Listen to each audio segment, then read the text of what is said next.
everybody, and welcome to today's live Q&A, which we are going to focus on student supports at AIT. And today we are bringing on our Student Resource Centre Manager, Sarah Cumbre, and Sarah is going to be here to talk to us about all things student support. So, for example, in relation to tutor support, academic writing, right across the board to disability support.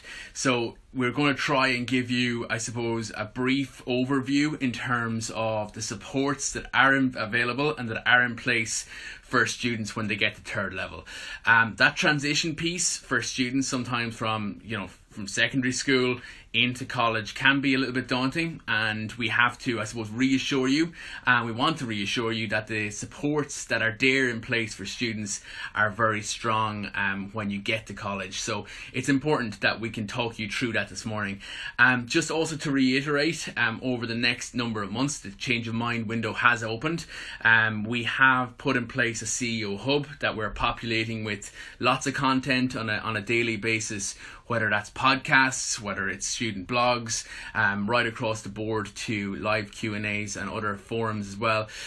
We have a lot of information going up on that hub. So obviously a very difficult and tricky time for Leaving Cert students, and it's important to know that the supports are there in place to try and help you throughout this journey as well. So again, a lot of uncertainty with the Leaving Cert, but let's I suppose keep in play that we'll try and give you as much guidance and support over this couple of months as possible in relation to our courses and in relation to what AIT is all about. So at this point, I'm going to bring Sarah on board. And again, if you have any questions over the course of the next 20 minutes or so, make sure and pop them in the comment box below. We've had a lot of questions over the last couple of days in relation to different aspects of student supports. So again, this morning we'll ask Sarah those, and if you have any at any point, just make sure and write them in. So I'm going to just get Sarah involved at this point. So just when we're waiting for Sarah to come through, just again to highlight, the Student Resource Centre are based in the main college. Oh, here's Sarah. Hi Sarah, how are you? Hi guys, how are you? Good morning. Good. Sarah, thanks so much for coming on this morning. Really appreciate it. I hope you're keeping well. I am indeed, yeah. We just got homeschooling done with Jenny, so it's good timing. Good. I suppose, Sarah, the purpose of this morning is to try and, I suppose, give students a flavour for the supports that are available for them when they get into college, particularly those students that require the extra little bit of support throughout their, particularly their undergrad. So I suppose to start off, can you give us a little bit of an introduction to what is the Student Resource Centre all about, and what supports did they put in place for students? Okay, sure. Well, I suppose for a start, obviously it's a different world when you come to college. And the likes of the Student Resource Centre, you wouldn't be familiar with that if you're coming in as a student from second level. And perhaps there might even be some people who've come in from other institutions who are rejoining with education or changing courses a little bit. So I suppose the important thing to remind people, and you've said that already, Danny, is that there's a whole wealth of support there for people. Like our job, our primary focus is to help people settle in, engage with their studies, remove any barriers where we can, assist them with any issues that they may have. But in the main, we exist kind of quietly in the background. So you don't really know about us. You might meet us at induction, but it's really when people tend to get into bother, or they might have a challenge with something, that they come and seek us out. So for example, some of the supports would include supports for students with specific learning difficulties like dyslexia. And believe it or not, you're not on your own. About 10% of people in college have dyslexia that we know about. There'll be plenty more that don't and don't always disclose it. So some people may have come in through the Disability Access Route, the DARE program, through the CAO. Others haven't come in that way, and they might just emerge as the time goes on. And there'll be plenty of people with other issues like finance and worries about money. Pretty much every student worries about money. A lot of our students are grant assisted. I think somewhere in the region of 50 to 60% of students will be receiving a SUSI grant. So that tells you you're not on your own when it comes to money struggles and worries about that. And we're here to help on that. We have a student assistance fund that we operate in a very fair way, which when people apply to, they can get an additional financial support when they're in college. So that's a great thing to know about, to help them with expenses. And we also have a really robust counselling service, which we've added to significantly over the last few years. And we're increasingly looking at other ways of supporting students. So not just in-person counselling, online counselling, telephone counselling. So there's a whole lot of different options for people. And then from your health and your well-being to careers focus to looking at where to from here. And while you might think, oh God, it's still a bit early to think about that, actually it is a good time to frame your course in the context of where you want to get to, because along the way there might be aspects of a course that you don't love, like maybe it's maths or chemistry or something like that. But it's good to keep an eye on the prize and your professional goal, where you're going from here, because that really helps you keep it lit. So I suppose to answer your question, there's a ton of supports. We have a tailored approach to helping people transition to college. We have a 7-week program called AIT Connect, which people may have seen about on the web. And, you know, all these supports, I suppose, have contributed to us having such high satisfaction rates from our students. So students are very happy with the supports that they receive in AIT, and it's allowed us to achieve that Institute of the Year accolade that we're very proud to talk about. And that's really down to the level of investment and support that we put into helping students with. Okay. So yeah, it's a very good overview in terms of supports that are there in place for students. If you're a first-year student coming into college, you don't know your way around AIT, you don't know anybody, and they need that little bit of support. Can you give us a bit of an overview of how they can find the supports, or what structure is there to, you know, guide them towards staff? Sure. Well, we focus a lot on the first few weeks. As I said, there'll be a new student induction process that every student will go through, and we really encourage people to engage with that, because that's an opportunity to get as much information as you need to know about in the first couple of weeks. So basic things like finding your way around, finding where your lecture theatre is, where you go to get stuff printed, where you go to get a form stamped, all that stuff will be explained to people during induction. And it's also an opportunity to engage with other students, because a big part of coming to college is actually making new friends. You know, when you look at reports and studies around people engaging with college and people going the pace, it's half down to your ability to keep up with the study, which, by the way, anyone getting offered a place can keep up with studies. It's there for them. You know, they can do that. We know that once you've been accepted. The other half is finding a friend and feeling like you belong. And we focus on that in terms of giving people opportunities to engage with each other through clubs and societies. The Students' Union are fantastic, really proactive. They'll have speakers come in, and it's not all about going out on a social night out. There's something for everybody in it. I should also mention that we have a really strong tutor support system in place. So we've identified subjects that can tend to be tricky for people, like maths. I mean, I struggle with maths, I still do. And the likes of chemistry, some of the science subjects, some of the business subjects like financial accounting, and then also academic writing, because that can be daunting for people, especially if you're not very confident in your writing. And like anything, it's like making a cake. There's a recipe and a formula to it. And once you're shown the way to do it, you build your skill and you become more comfortable at the time. So there's tons of supports there, and people shouldn't feel worried about being abandoned or casted. Like, we're all dying to help you, essentially, when you get to college. Yeah. Let's talk a little bit more about tutors. You mentioned there, you know, tutor support. I think that's an important part of this morning's conversation. I recorded a very good podcast with Joe Kyo last week in relation to his support and the support that he gives to students in relation to math support. Can you talk to us a little bit about, you know, that tutor support? Is there a cost associated with it? And number two, again, can students access that support?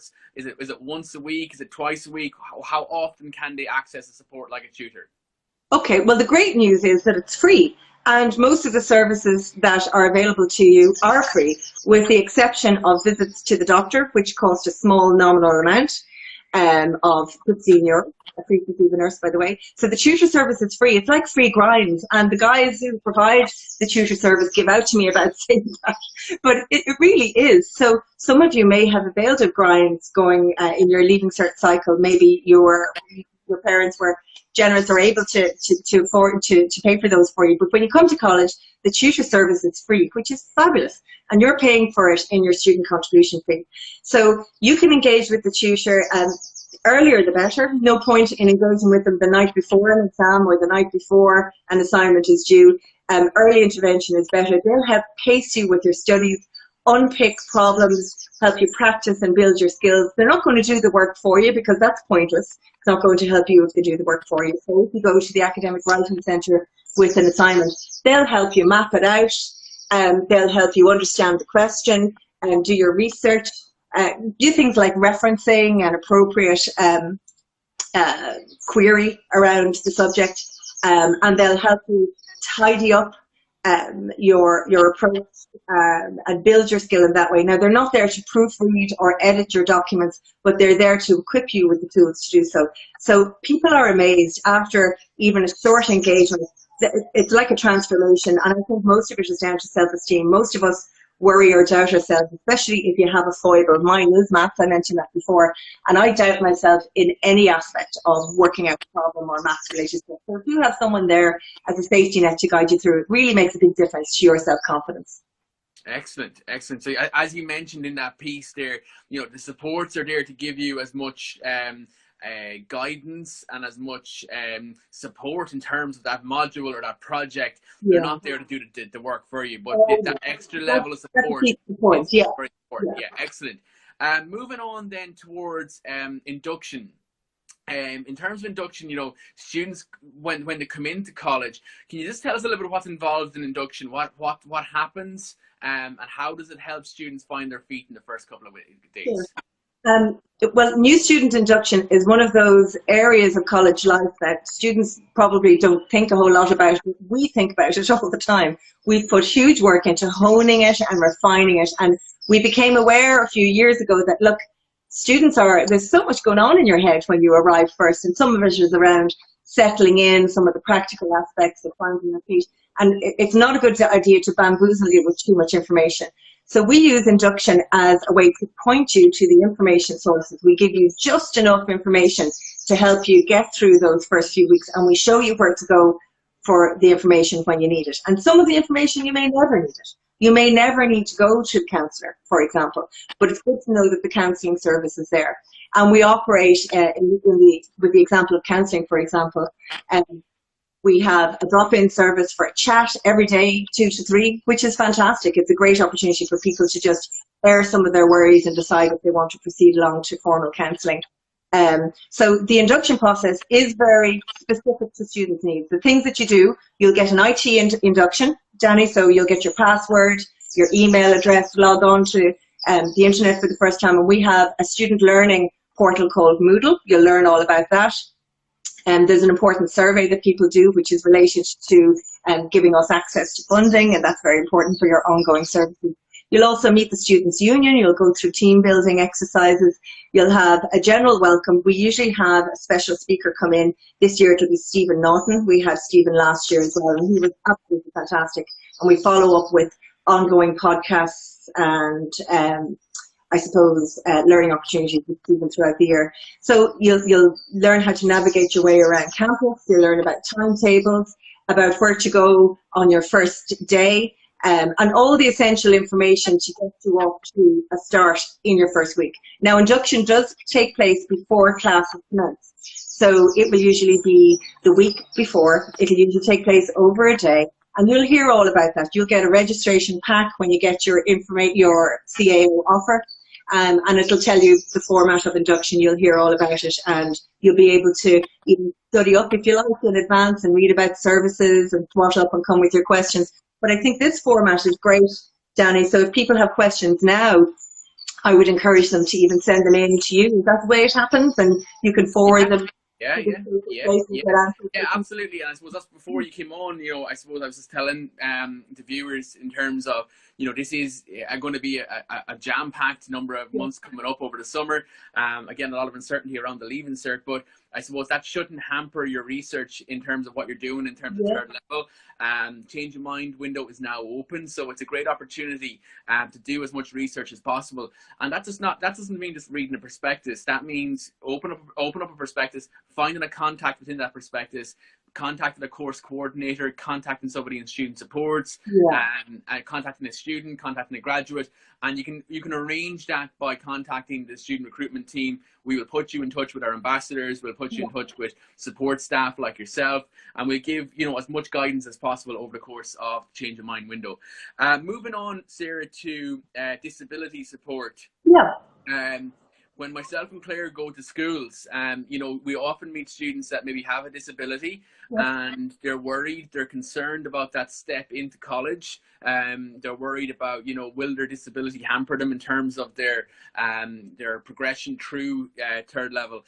Can you talk to us a little bit about the disability supports that are in place in your team? Sure. Well, for a start, there is a marked difference between second level and third level. And you will find, if you're somebody with a disability or a specific learning difficulty, that the supports are actually better in third level than they are in second level. We have an award-winning assistive technology centre, for example, for people who like using technology to help them out. And it's all about taking away the barriers that get in the way of people accessing learning. So depending on what your need is, and you'll be met by a member of the disability team on a confidential basis initially, they'll determine what your learning plan is, whether you need a personal assistant, maybe you need help with note-taking. It could be that you need some form of technology like a live scribe pen or a laptop. You'll have, they'll talk you through accommodations around exams, because that can be a stress point for people. So what do I do if I have to do an exam? Well, there's things like extra time for exams. You might have a note taker. You might have people who need a separate space to do their work in. So we can do all that, and that's no problem. So I suppose the thing to know about really is that it's a confidential service. No one is going to force you to engage with the disability service. It's not like school where you're kind of made engage. At third level, you're a grown-up, you're an adult. It's up to you to take active control of your destiny. So the services are there. We won't come banging down your door. It's up to you to engage with them. And it's, we find that the more people engage, the more they get out of it. And you'll find your own level. Initially, you might be anxious about it, but everybody finds their own level and a pattern emerges. So you'll have learning support tutors available to you if you want to engage with them on a weekly or even daily basis, depending on your level of needs. Or maybe it's coming up closer to exam. So it's all there, and everybody finds their level.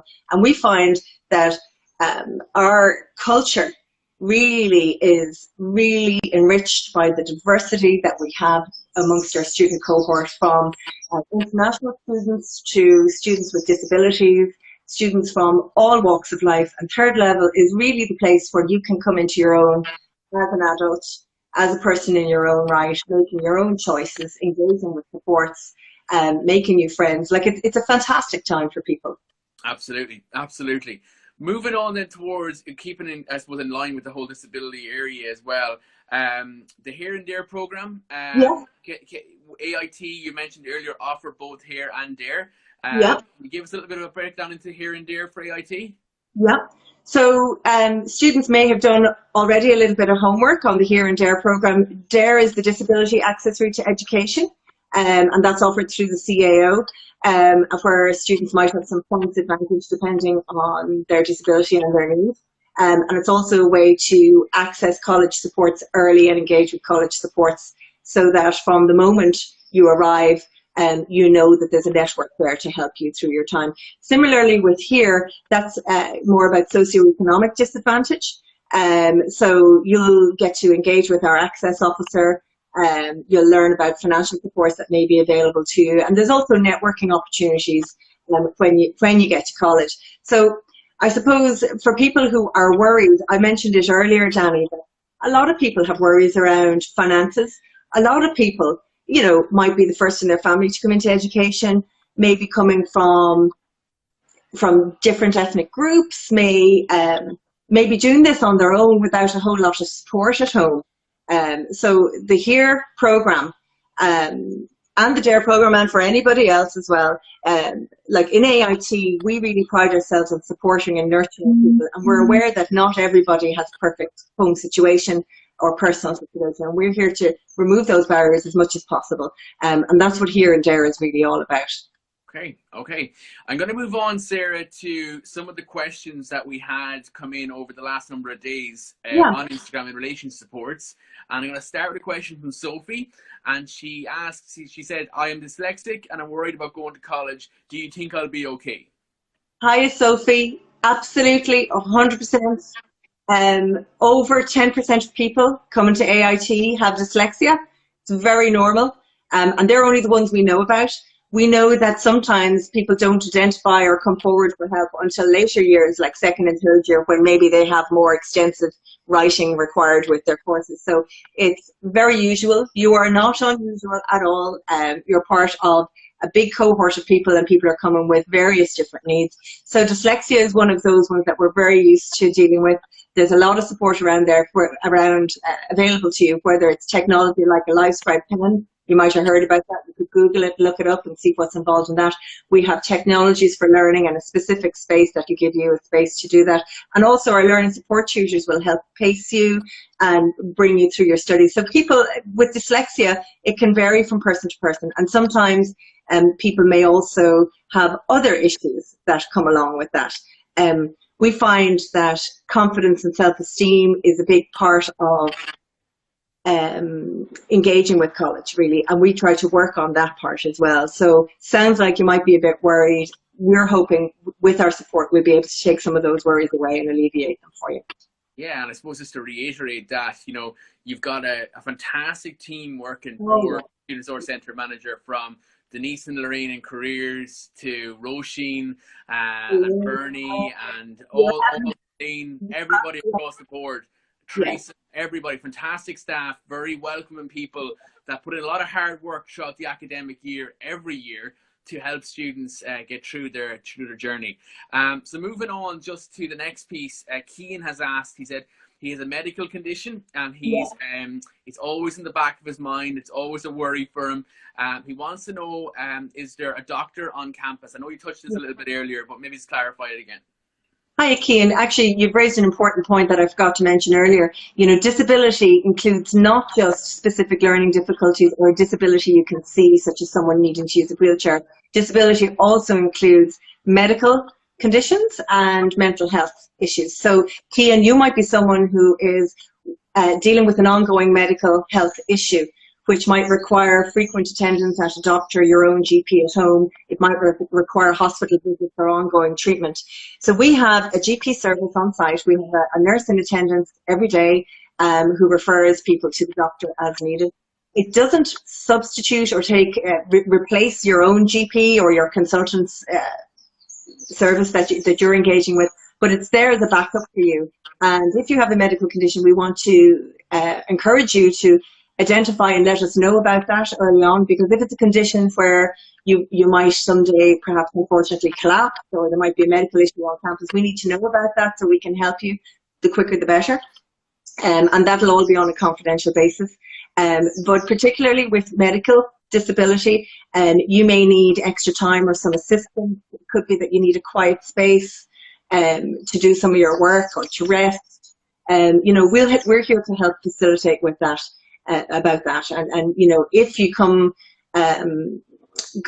get into a phase where you're not well at all and you're finding it difficult to engage with your studies, we can help liaise with the academics departments to get you additional support, to get you notes if you're missing them, or to work out a different time schedule for you that's more manageable with the medical condition. Okay, excellent. And finally, the last question was from Claire, and she wants to know, does AIT help students apply for jobs? Absolutely, Claire. We love to do that. Do you know, what is our record now, Danny? Is it like, I think we're at 96% of people being in employment or further studies 6 months after they graduate. That's a tremendous record. We're really proud of that. So that is very much part of your learning experience in college. Every year we host a large recruitment or careers fair. That annual expo has been taking place God, it's been going on for a long time now, but it even ran throughout the recession years when nobody was running careers fairs. So we have employers who engage with us all the time. We'll do employer presentations, we'll run careers boot camps, learning opportunities for you to upgrade your CV, advice available on that, application forms, opportunities to practice for interviews, and to really help you get that job that you really want at the end of the day, because that's what we're here to do, to help you in your next steps. Excellent, excellent. And finally then, to wrap up, Sarah, have you any advice for a student watching this morning or watching later back? Any advice for a student that is worried or is concerned about making that step forward?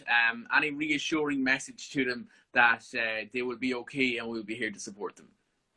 Well, number one, I suppose, anyone who's thinking of going on to third level, you are instantly improving your job prospects and your earning prospects significantly by progressing to a third level course.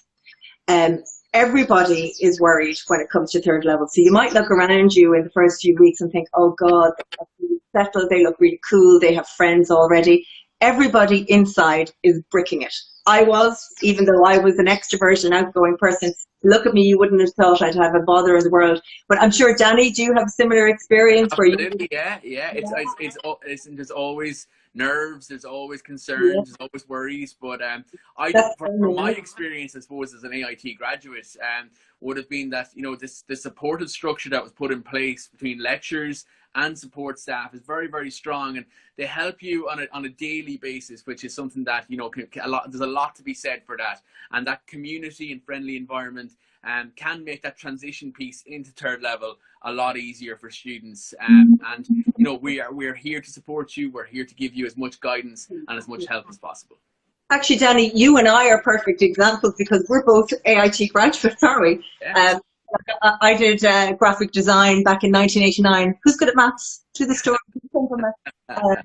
I moved on to do to work in the area of psychology. And Danny, we knew each other when you were an undergrad. Yeah, right? Yeah, absolutely. Yeah. I know you and your brother both had work experience within the Student Resource Centre, and you went on to have a job, and you converted that into this great job that you have now, and you're a tremendous ambassador and recruiter. Fantastic. Listen, Sarah, thanks a million. That's brilliant. We really appreciate you coming on this morning and giving us a very detailed overview in terms of the support structure that's in place for students. For anybody watching that hasn't had a chance to ask a question or is watching back later, just send us a DM on Instagram or Facebook, and we will forward your questions on to Sarah and her team. And as I mentioned, we're here to help and we're here to support you. And again, Sarah, thanks for coming on this morning. We really appreciate it. Thanks, guys. Looking forward to seeing you in September. Okay, take care. Bye-bye.